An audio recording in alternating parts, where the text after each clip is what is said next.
पिछले कुछ सालों में हमने देखा है कि कराची के अंदर ईवी बाइक्स का भी ज़रा दौरा है और लोग इसको भी इस्तेमाल करते हैं, लेकिन जगह जगह जो पानी के तालाब बने हैं, कहीं 1 फीट तो कहीं 2 फीट पानी का ढेर है। ऐसे में सबसे ज़्यादा आजमाश मोटरसाइकिलों वालों की ही होती है।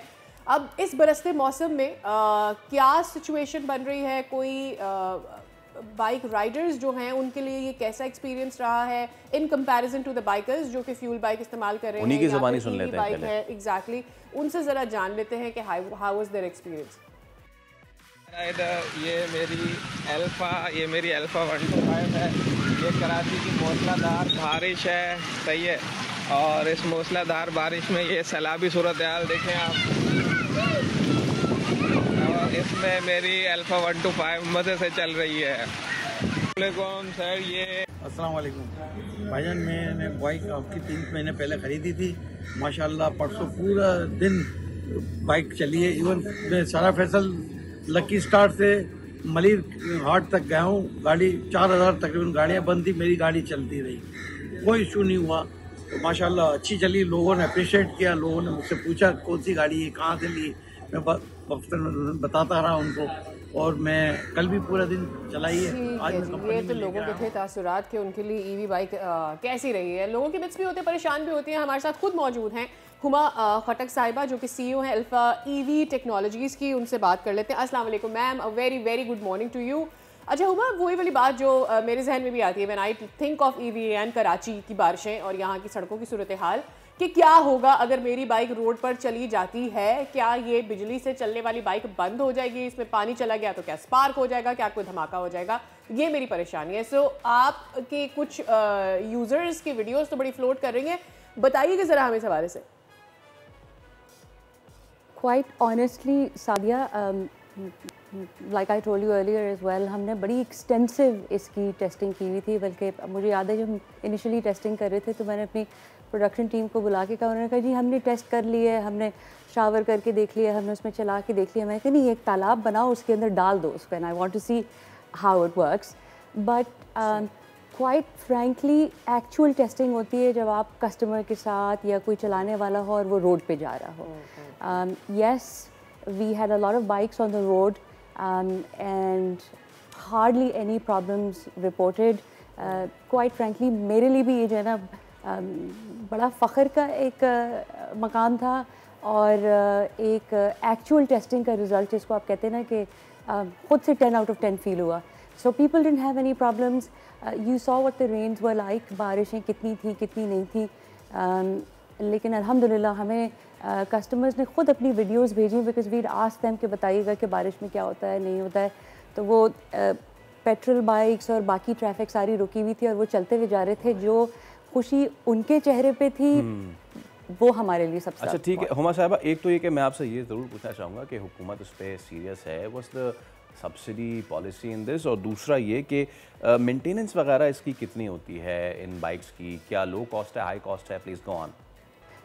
ये थोड़ा सा I'd like to say it's a bit of a misconception as well, but मुझे उम्मीद है कि इंशाल्लाह आहिस्ता आहिस्ता लोगों को समझ में आ जाएगी। मैं पॉलिसी पे तो आती हूँ, बात करती हूँ, बट बिफोर दैट एक बड़ी सिंपल मैथ वाला है। I mean, हम सब गाड़ियाँ चलाते हैं और बाइक्स चलाते हैं, हमें पेट्रोल का पता है कि तकरीबन 260 रुपये जो है वो फ्यूल है। आहिस्ता आहिस्ता I am very sure people will do the math themselves as well. आपको जो अल्फ़ा EV 125 है वो रेंज देती है 2 यूनिट में फुली चार्ज होती है, और उसके अंदर रेंज वो आपको देती है तकरीबन 115, 120, 130 किलोमीटर्स के बराबर। और 2 यूनिट अगर मैं कहूँ ना कि 1 यूनिट कितना का है, एनीवेयर बिटवीन लेट्स से 20-25 रुपए से लेके आप 60-70 तक भी जा सकते हैं। डिपेंड करता है कि आपकी कितनी किस बैंड में आप फॉलो करते हैं। मैं अगर कहूँ कि जी 2 unit let's say on an average 80 रुपये 50 में भी हो जाते तो 100 रुपये के अंदर आपकी तकरीबन 120 की रेंज वो दे रहा है। अब अगर वही चीज़ सिंपल मैथ में इसके ऊपर करूँ पेट्रोल के ऊपर, तो पेट्रोल जो है वो तकरीबन 250 रुपये के अंदर लाइक आई सेड आपको देता है 50 किलोमीटर्स। तो 700-750 रुपये तो आपके कहीं नहीं गए अगर आपने उसको उस वो माइलेज देनी है तकरीबन 100 के ऊपर से। ये एक बड़ा सिंपल मैथ है, बड़ी सिंपल सी एक चीज़ है जो लोगों को अब समझ में आना शुरू हो गई है। हमारे जितने राइडर्स हैं, बाइकिया के बहुत सारे राइडर्स हैं जिनके साथ हमने पार्टनर किया हुआ है, वो हमें ये सारी स्नैपशॉट्स भेजते रहते हैं कि जी हमने इतनी सेविंग की है। अच्छा, अब सेविंग के ऊपर अगर चलें, I think government of Pakistan बड़े अच्छा, एक अच्छे मेरे जहन टाइम में कॉमन सा क्वेश्चन ये आता है, लास्ट टाइम मेरी आपसे मुलाकात हुई, यू डिड मेंशन कि आप लोग कुछ मैकेनिक ऑफ व्हील्स भी शुरू कर रहे हैं, कुछ आप लोगों की लोगों और दीगर मैकेनिक के साथ भी बातचीत चल रही है, वो कहाँ तक पहुँचे? लोगों को ये डर लगता है कि भाई मैंने ईवी ले ली, कहाँ से मैं उसके पार्ट्स लूँ, कैसे उसको repair करवाऊँ?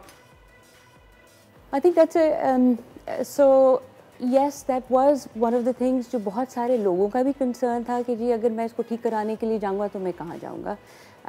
And you rightly said, हमने एक प्रोग्राम शुरू किया था जिसमें हम मैकेनिक ऑन व्हील्स है, हमारे अपने मैकेनिक्स, बजाय इसके कि कस्टमर को हम अपने पास बुलाएं, उसको वो तकलीफ़ दें, अगर उसका कोई छोटा मोटा प्रॉब्लम है या जो रोड साइड के ऊपर ठीक हो जाता है हम उसके पास उनको भेज देते हैं।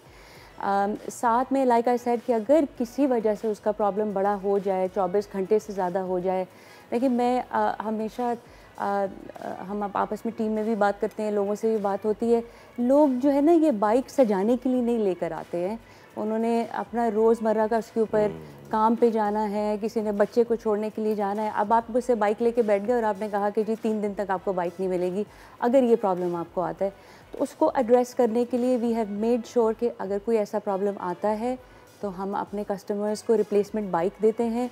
अगर रिप्लेसमेंट बाइक किसी भी वजह से ना दे सके या लेट से कहीं गई नहीं है, गॉड फॉरबिड को प्रॉब्लम इस तरह आया हुआ है, तो जितने दिन बाइक हमारे पास है हम उसको उसके किराए के पैसे देते हैं ताकि वो एक जगह से दूसरी जगह पे जा सके। On top of it what we have done is it's, देखिए सस्टेनेबिलिटी जो होती है ना, वो सिर्फ it's not about green earth, दरख्त लगाओ, सस्टेनेबिलिटी के अंदर बहुत सारी चीज़ें और होती हैं। एम्पावरमेंट एक बहुत बड़ी चीज़ है। एम्पावरमेंट के हवाले से व्हाट वी डू इज़, जितने आसपास के जो मैकेनिक्स हैं in the city, and I'll be honest, we try to be a little smart about it as well. हमने ये प्रोग्राम शुरू भी इस तरह को खुद भी वहाँ पर सप्लाई कर सकते हैं, बट जहाँ पे ज़्यादा लोग ख़रीद रहे हैं ईवी बाइक्स, हम उधर मैकेनिक्स की दुकानों पे जाके। Thank you so much for being with us, और ये बड़ा बहुत ज़रूरी है कि बदलते वक्त और बदलते तकाज़ों के साथ हम अपने आप को भी चेंज करें। सब्सक्राइब करें और बेल दबाएं ताकि कोई खबर रह न जाए।